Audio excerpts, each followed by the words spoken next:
If the lamp is large, the brightness, too, becomes great. It is not like this with the self of the being. The brightness of the lamp arises out of the lamp and stays in other places. The self of the being arises out of the body, but cannot stay in other places. The light of the lamp dwells with the gloom. Why? When one puts a lamp into a dark room, the brightness is not much to talk of. When there are many lamps, we have brightness. If the first lamp dispels the gloom, we do not need any further lamps to dispel the gloom. If later, lamps are used to dispel the gloom, this means that the first brightness dwells with the gloom. O Gautama! If there is no self, who is it that does good and evil? The Buddha said, if the self does, i.e. performs actions, how can we say it is eternal? If it is eternal, how can a person do good at one time and evil at another? If a person does good or evil at different times, how can we say that the self is boundless? If the self does, why would one practice evil things? If the self is the doer and if it is the wise, how can one doubt about the selflessness of the being? So, we can say that there can definitely be no self in the doctrine of the Tirthakas. The self is none other than the Tathagata. Why? Because his body is boundless and there exists no doubt. On account of non-doing and non-receiving of karmic consequences, we say eternal. On account of birthlessness and deathlessness, we say bliss. As there exists no defilement of illusion, we say pure. As he does not have the 10 aspects of existence, we say void, i.e. void of all that causes suffering. Hence, the Tathagata is none other than the eternal, bliss, the self, and the pure, and the void, and there is no other aspect to speak of. All the Tirthakas said, if the Tathagata is the eternal, bliss, the self, and the pure and void, due to formlessness, what Gautama says cannot be void. Because of this, we now accept his words. At that time, the number of Tirthakas was innumerable. They renounced the world and had faith in the Buddha's teaching. O good man! For this reason, I now, here in this forest of twin sal trees, give a lion's roar. The lion's roar is great nirvana. O good man! The twin trees of the east destroy the non-eternal, and through this one gains the eternal. The twin trees of the north destroy the impure and give one the pure. O good man! The beings that are here, because of the twin trees, protect the sal trees and will not allow people to take and cut the twigs and leaves and break them. It is the same with me. For the sake of the 4 laws, i.e.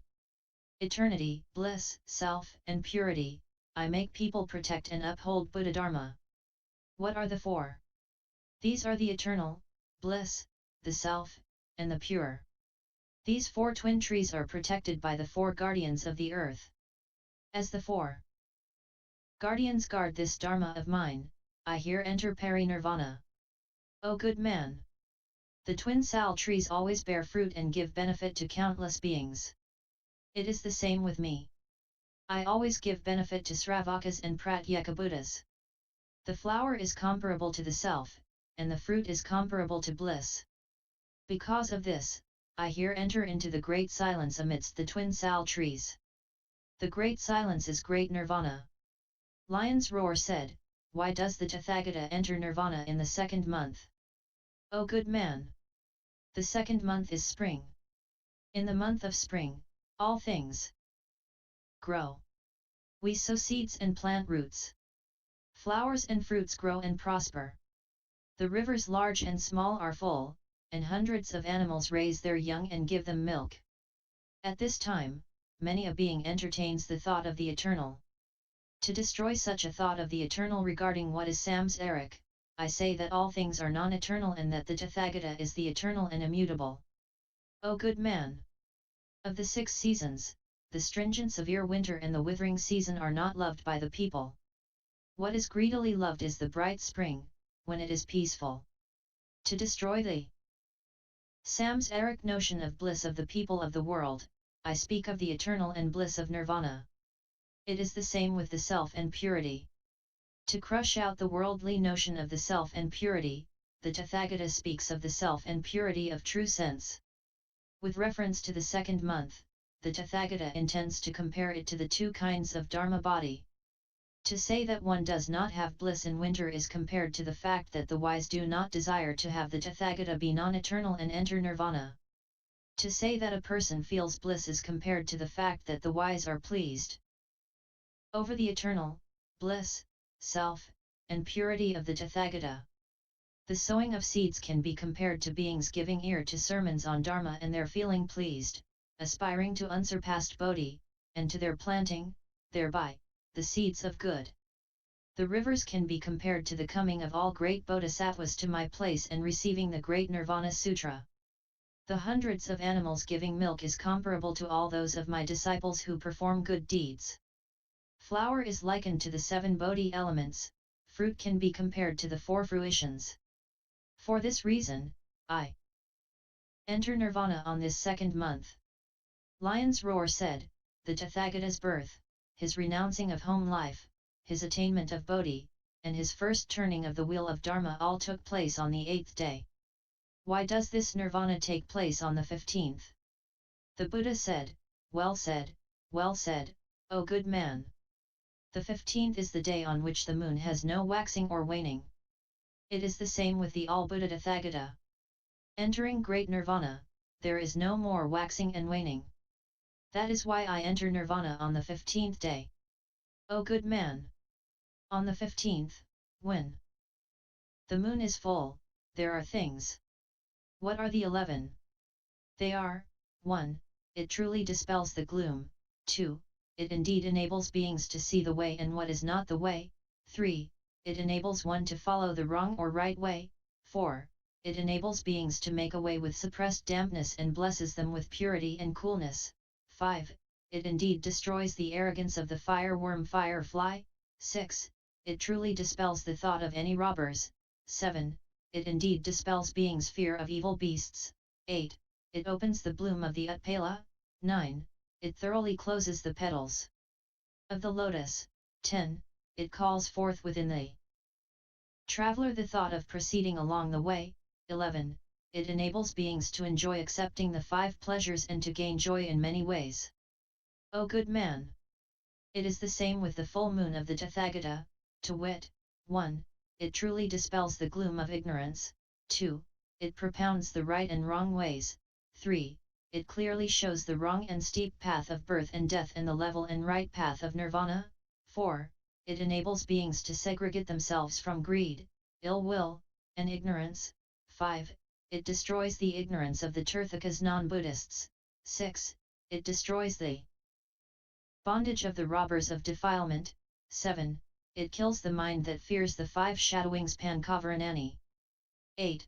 It enables the beings' minds to unfold the root of good of all beings, 9.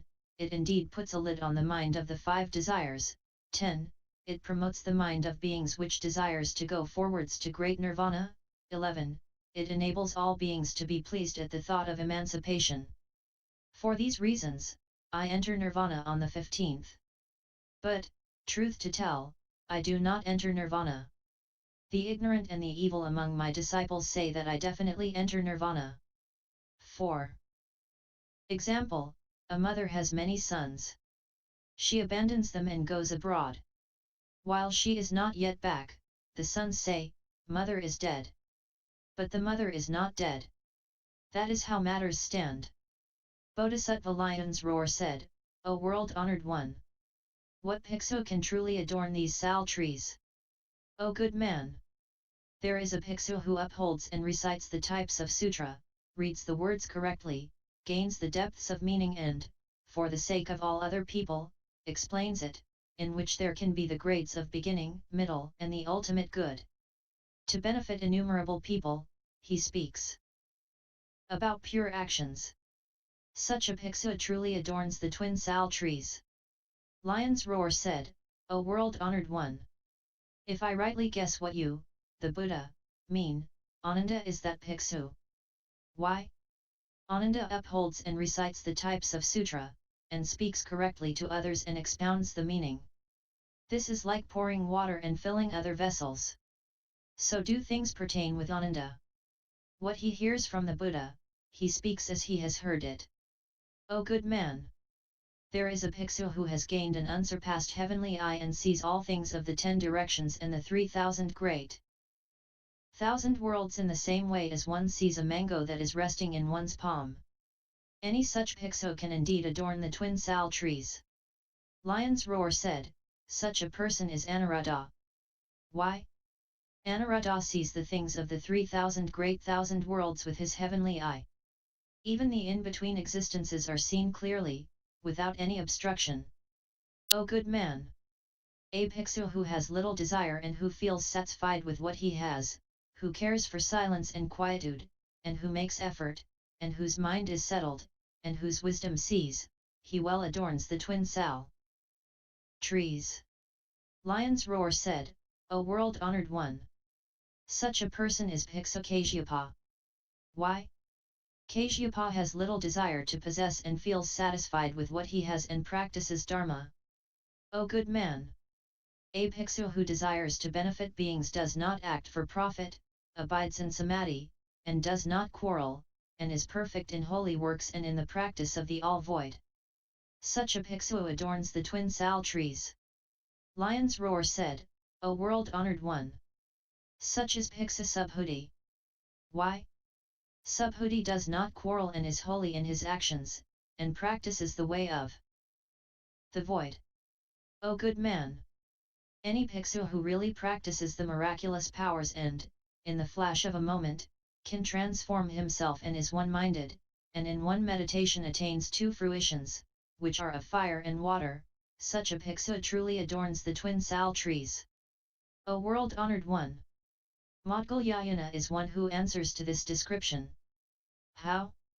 Because Moggallana can indeed perform innumerable miraculous transformations. O good man!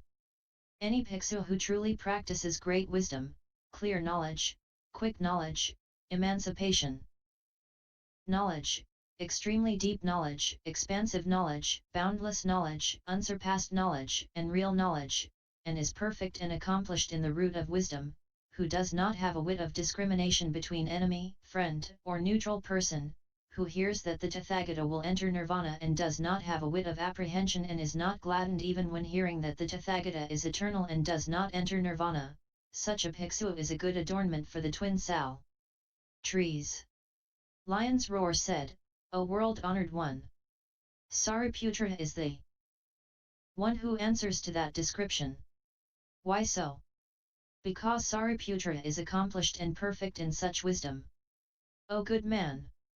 Any bhiksu who truly says that the being possesses the Buddha nature, that the being obtains the invincible body, which is boundless and is the eternal, bliss, the self, and the pure, and that the body and mind are unhindered and are armed with 8 unmolested nesses, such a bhiksu adorns well the twin sal trees.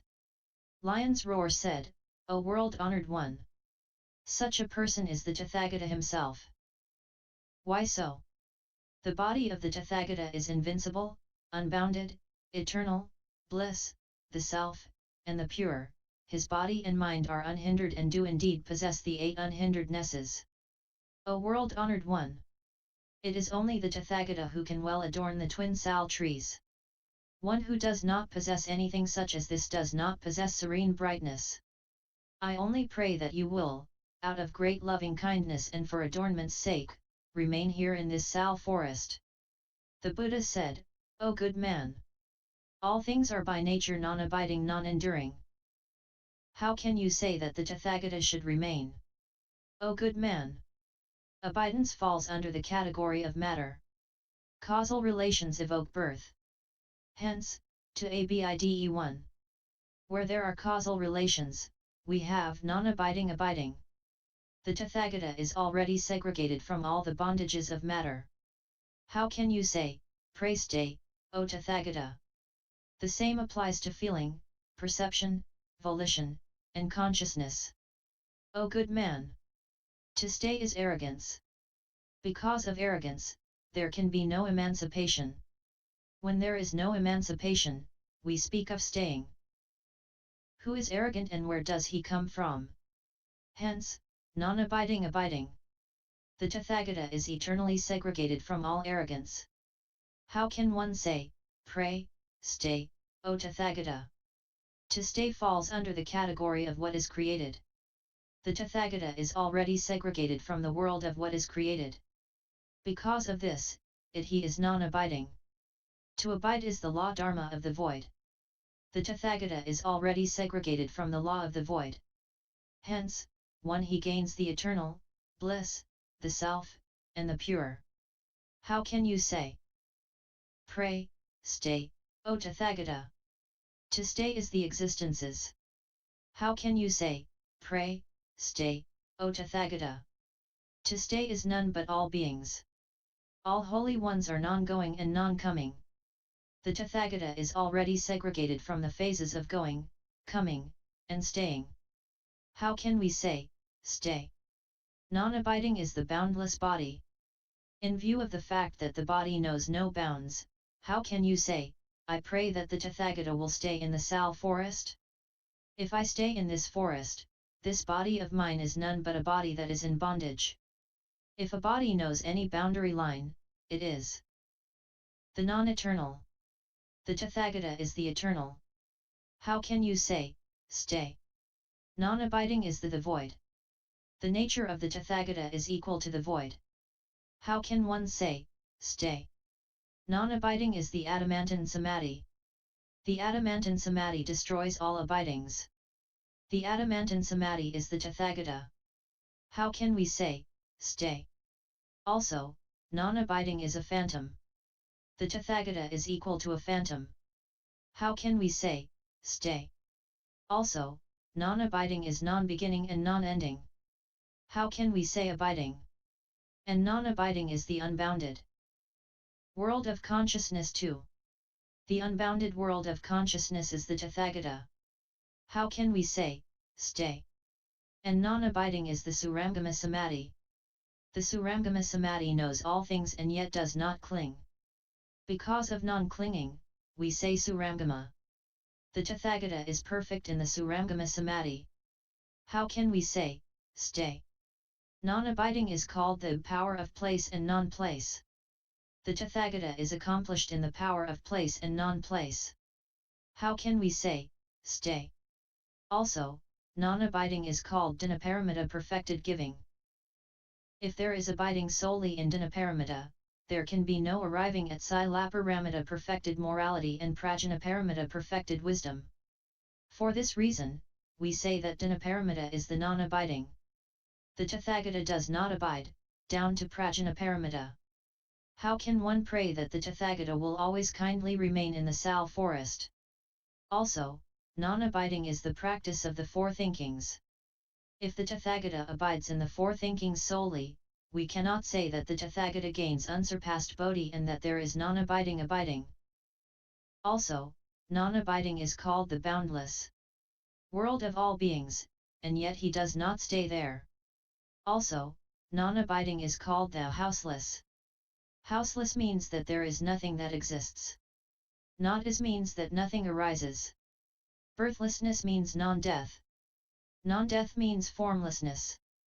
Formlessness means non-binding. Non-binding means non-clinging. Non-clinging means non-defiled. Non-defiled is the good. The good is the non-created. The non-created is the eternal of great Nirvana. The eternal of great Nirvana is the self. The self is the pure. The pure is bliss. The eternal, bliss, the self, and the pure are the Tathagata. O good man! For example, space is not the east, nor is it the south, nor the west, nor the north, nor the four directions, nor up or down. It is the same with the Tathagata. He does not exist in the east, the south, the west, or the north, nor in the four directions, nor up or down. O good man! People might say that he gains a body, a mouth, and a mind, and good or bad karmic results. But this is not so. Saying that he gains a body, mouth, or mind, and good or bad karmic results is not true. If a person says that the common mortal sees the Buddha nature and that the Bodhisattva of the 10 abode stages does not, this is not so. A person might say that the Ekantaka, those of the 5 deadly sins, slanderers of the Vipulya. Extensive scriptures, those committing the 4 grave offences gain unsurpassed bodhi. But this is not so. To say that the Bodhisattva of the 6 stages gains birth in the 3 unfortunate realms due to the causal relations of defilement is not so. Saying that the Bodhisattva Mahasattva gains unsurpassed bodhi in the female form is not true. Saying that the Ekantaka is eternal and that the 3 jewels are non-eternal is not true. Saying that the Tathagata stays at Kusinagara is not true. O good man! The Tathagata enters, here at Kusinagara, the cave of the great samadhi of deepest dhyana meditation. Beings cannot see this, and it is called great nirvana. Lion's Roar said, why is it that the Tathagata enters the cave of dhyana? O good man! This is to enable beings to attain emancipation.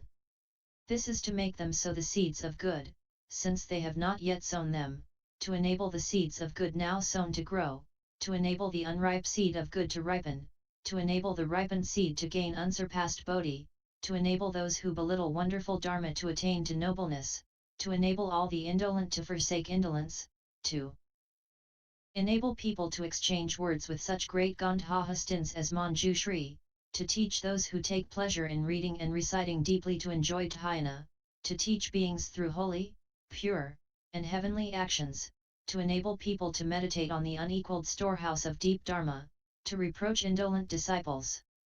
The Tathagata is quietude itself. So, he still cares for dhyana. How is it that you have not yet done away with defilement and that indolence gains ground? I desire to reproach all evil Bhikshus who keep stores of the 8 kinds of impure things, those who are not satisfied with little desire, and who are not satisfied with what they have, and to make beings respect the dharma of dhyana. On account of these causal relations, I now enter the cave of dhyana. Lion's Roar said, O world-honored one! The formlessness samadhi is great nirvana. Because of this, we say that nirvana is formless. Why do we say formless? O good man! This derives from the fact that there are not the 10 representational phases. What are these? They are the phases of 1. Color, 2. Sound, 3. Smell, 4. Taste, 5. Touch, 6. Being born, 7. Existing samsarically, 8. Breaking up, 9. Being born male, and 10. Being born female. Nirvana does not possess these representational forms. Hence, formless. O good man! Whatever represents a form is subject to ignorance. Ignorance evokes craving, craving evokes bondage, from bondage arises birth, from birth comes about death. When there is death, there is no eternity. If one is not attached to form, there is no ignorance. When there is no ignorance, there is no craving. When there is no craving, there is no bondage. When there is no bondage, there arises no birth. When there is no birth, there is no death. When there is no death, there is the eternal. Due to this, we say that nirvana is eternal. Lion's Roar said, O world-honored one! What Bhiksu truly cuts himself free from the 10 phases? The Buddha said, O good man! When a Bhiksu, time after time, practices well the 3 kinds of form, he truly cuts himself free from the 10 forms. He practices, time after time, the settled form of samadhi, time after time the phase of wisdom, and time after time the phase of equanimity. These are the 3. Lion's Roar said, O world-honored one! What are samadhi, wisdom, and equanimity? If a settled state is samadhi, all beings have samadhi. Why do we particularly need to practice samadhi? When the mind stays in a single sense field, we say samadhi. When other mental associations come in between, this is not samadhi. If there is no settlement in one state, this is not all knowledge.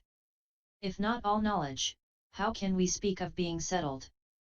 If a single action is called samadhi, all other actions are not samadhi. If not samadhi, this is not all knowledge. If not all knowledge, how can we speak of samadhi? The same applies to wisdom and equanimity. The Buddha said, "O good man! You say that if the mind abides in a single sense field, this is samadhi, and that any other causal relations are not samadhi. But this is not so. Why not? Because all the other sense fields, too, are a single sense field. It is the same with action. Also, you say that if beings already have samadhi, there cannot be any need to practice any further. This, too, is not so. Why not? Samadhi is called good samadhi. All beings, truth to tell, do not exist. How can we say that we do not need to practice? When one practices samadhi on all things abiding in a good samadhi, there is the form of good wisdom. One sees no distinction between samadhi and wisdom. This is equanimity. Also. Next, O good man! If one takes up a form of matter, one cannot meditate on the eternal and the non-eternal. This is samadhi. If one well sees the eternal and the non-eternal of matter, this is wisdom. Samadhi and wisdom equally see all things. This is equanimity.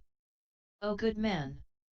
A good charioteer can drive a 4-horse carriage and run it quickly or slowly as the occasion requires. As the quickness or slowness matches well with the occasion, we say equanimity. It is the same with the Bodhisattva. One who has much samadhi also practices wisdom. One who has much wisdom practices samadhi. As samadhi and wisdom are equal, we have equanimity. O good man! The Bodhisattva of the 10 stages has much power of wisdom, but little power of samadhi. Hence, he cannot clearly see the Buddha nature. Sravakas and Pratyeka Buddhas have much power of samadhi, but little wisdom. Because of this, they cannot see the Buddha nature. The all-Buddha world-honored one has samadhi and wisdom in equal parts and sees well the Buddha nature. All is clear and transparent, as when one sees a mango that is in one's own palm. One who sees the Buddha nature is of the phase of equanimity. Samatha means thoroughly extinguishing, because it thoroughly does away with the bondage of defilement. Also, samatha is called that which well adjusts, because it well adjusts the evil and non-good of all the sense organs. Also, samatha is called quietude, as it indeed makes the 3 actions of body, mouth, and mind quiet calm. Also, samatha is called segregation, as it enables beings to part well from the 5 desires. Also, samatha is called purifying well, because it purifies well the 3 contaminations of greed, ill will, and ignorance. Because of this, we say settledness. Vipasyana is called right seeing. Also, it is called seeing clearly. Also, it is called seeing well. Also, it is called all-seeing. Also, it is called gradual seeing. Also, it is called seeing individually. This is called wisdom. Equanimity is called all equal. Also, it is called non-disputation. Also, it is called non-seeing. Also, it is called non-acting. This is equanimity. O good man! There are 2 kinds of samatha. One is mundane, and the other supramundane. And there are 2 further kinds. One is accomplished, and the other non-accomplished. Those of the accomplished are all the so-called Buddhas and Bodhisattvas. And the non-accomplished are the so-called Sravakas and Pratyeka Buddhas. Also, there are 3 kinds, namely, low, middle, and top. The low relates to common mortals, middle to Sravakas and Pratyeka Buddhas, and top to all Buddhas and Bodhisattvas. Also there are 4 kinds, namely, 1. Retrogressing, 2. Abiding, 3. Progressing, and 4. Greatly benefiting. Also, there are 5 kinds, which are the so-called 5 knowledge samadhis. These are, 1. Samadhi of non-eating, 2. Faultless samadhi, 3. Samadhi in which the body and mind are pure and the mind is one, 4. Samadhi in which one feels pleased with both cause and effect, and 5. samadhi in which one always prays in one's heart. Furthermore, there are 6 kinds, which are 1. Samadhi in which one meditates on white bones, 2. Samadhi of compassion, 3. Samadhi on the 12 links of interdependent arising, 4.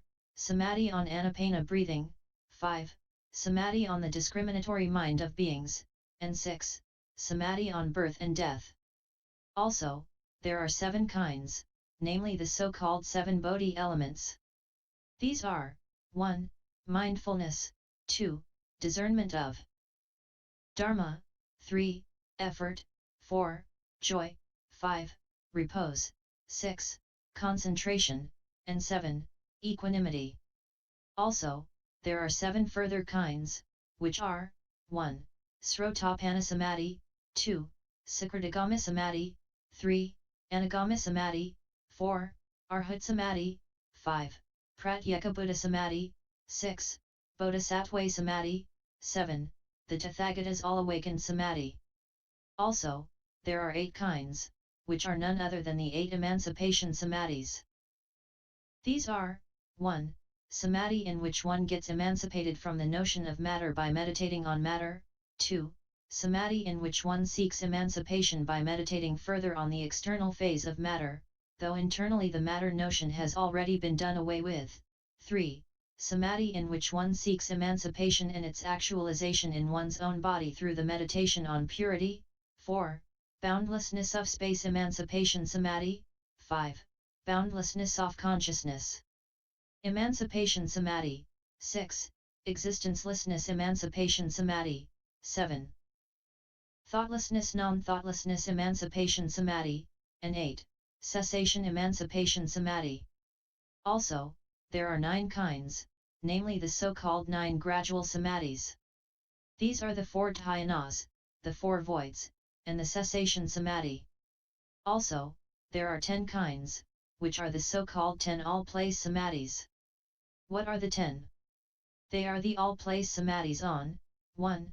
Earth, 2. Water, 3. Wind, 4. Blue, 5.